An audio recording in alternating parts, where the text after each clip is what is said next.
వాడితే అది చైనాకి సంబంధించినటువంటి సంస్థ కాబట్టి దాన్ని ఇక్కడ మనం మహిళలు కానీ వీళ్ళందరూ దాంట్లో ట్వీట్లు చేసిన లేకపోతే డ్యాన్సులు వేసినా ఇవన్నిటికి సంబంధించిన వాళ్ళ వ్యక్తిగత జీవితం వాళ్ళ కుటుంబ జీవితం కూడా ఆ సదరు సంస్థకి వెళ్ళిపోతుంది. దాన్ని బేస్ చేసుకుని అది వ్యవహారాలు నడుపుతుందంటూ మన ప్రైవసీ భంగం అంటూ టిక్ టాక్ మీద మొదటి నిషేధం విధించింది భారత్. ఆ తర్వాత ప్రపంచంలోని అనేక దేశాలు నిషేధం విధించిన, అమెరికా కూడా నిషేధం విధించింది. ఎందుకని? వాళ్ళ పర్సనల్ డేటా కూడా అటుపోతుందని.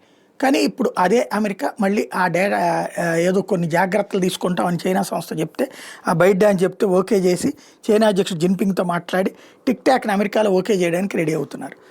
ఎట్ ద సేమ్ టైం ఇదే టిక్ టాక్కి సంబంధించి అదే చైనా వచ్చేటప్పటికి తను మాత్రం మొండిది. అమెరికా చెప్పు చేతలు అది నడవదు. అమెరికాని తన చెప్పు చేతల్లో ఉండేలా చేస్తుంది. తాజాగా ఎన్విడా చిప్స్ అమెరికాకి సంబంధించిన సంస్థ తయారు చేస్తే అది చైనాలో వద్దన్నారు, ప్రైవసీ ప్రాబ్లం అన్నారు. ఇప్పుడు అలా తీసుకునే వాళ్ళ మీదనే అలా కొనేటట్టయితే చర్యలు తీసుకుంటామంటూ తాజాగా ప్రకటించింది. ఎన్విడా చిప్స్ అనేటటువంటిది ఎట్టి పరిస్థితుల్లో కొనడానికి వీల్లేదని తేల్చి చెప్పింది చైనా ప్రభుత్వం.